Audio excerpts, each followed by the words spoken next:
Hello friends, आप सभी का स्वागत है आपके यूट्यूब चैनल टाइपिंग स्टूडेंट मरेना में। आज की डिक्टेशन है 80 WPM। डिक्टेशन स्टार्ट होगी 5 सेकंड बाद।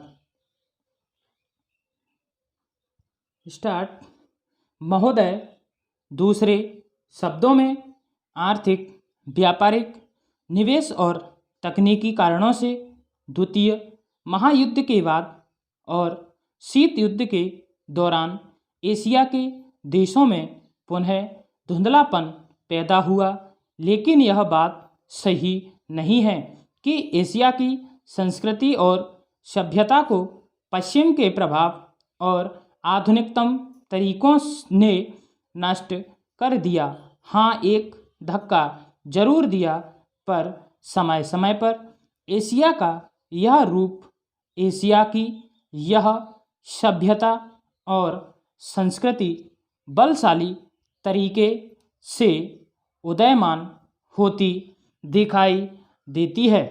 पंडित जवाहरलाल नेहरू ने 1945 में अपनी पुस्तक डिस्कवरी ऑफ इंडिया में एशिया की पहचान पर लिखा है कि हजार वर्षों से जब यूरोप अपने अंधकार के युग में था, एशिया ने अपने मनुष्यों की प्रगतिशील आत्मा को प्रभावशाली ढंग से दर्शाया।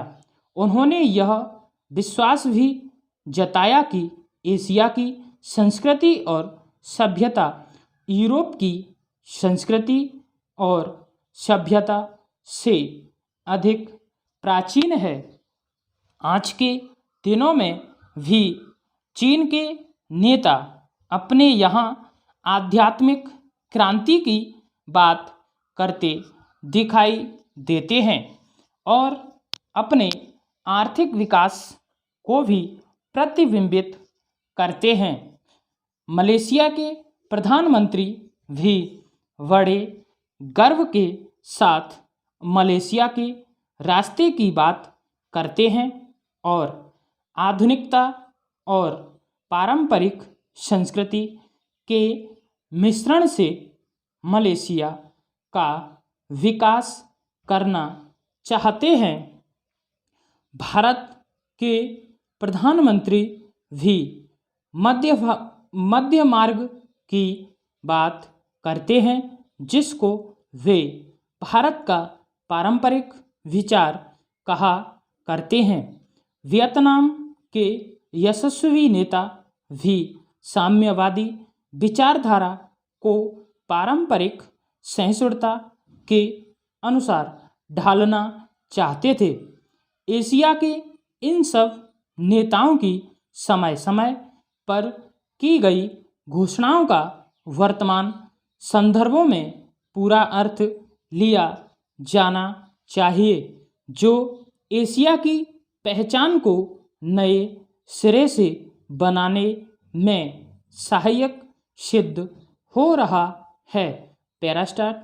यहाँ यह भी बताना उचित होगा कि हाल के वर्षों में एशियाई देश, विशेष रूप से पूर्वी एवं दक्षिणी पूर्वी एशिया के देश, एशिया के सुदृढ़ देशों के रूप में उभरे हैं और इन देशों के आर्थिक विकास की दर विश्व के किसी भी अन्य देश के आर्थिक विकास की दर से अधिक है तथा जिनके आने वाली शताब्दी में विश्व आर्थिक व्यवस्था के निर्माताओं के रूप में उभरने की आशा है।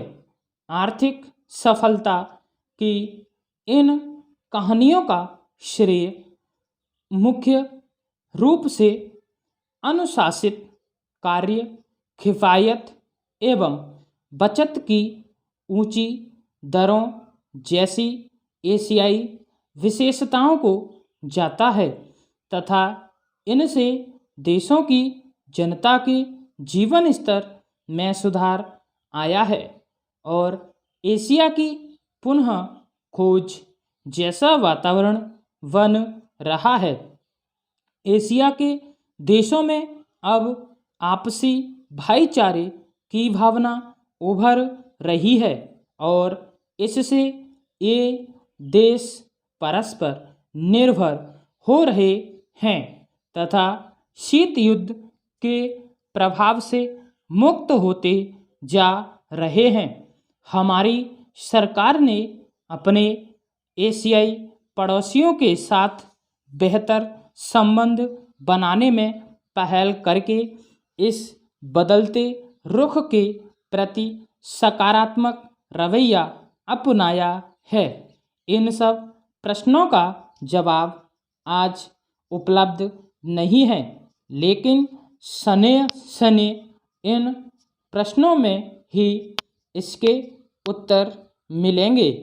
एशिया अपने इन प्रश्नों के उत्तर में एक नए एशिया को जन्म देगा और अपनी एक नई पहचान बनाएगा।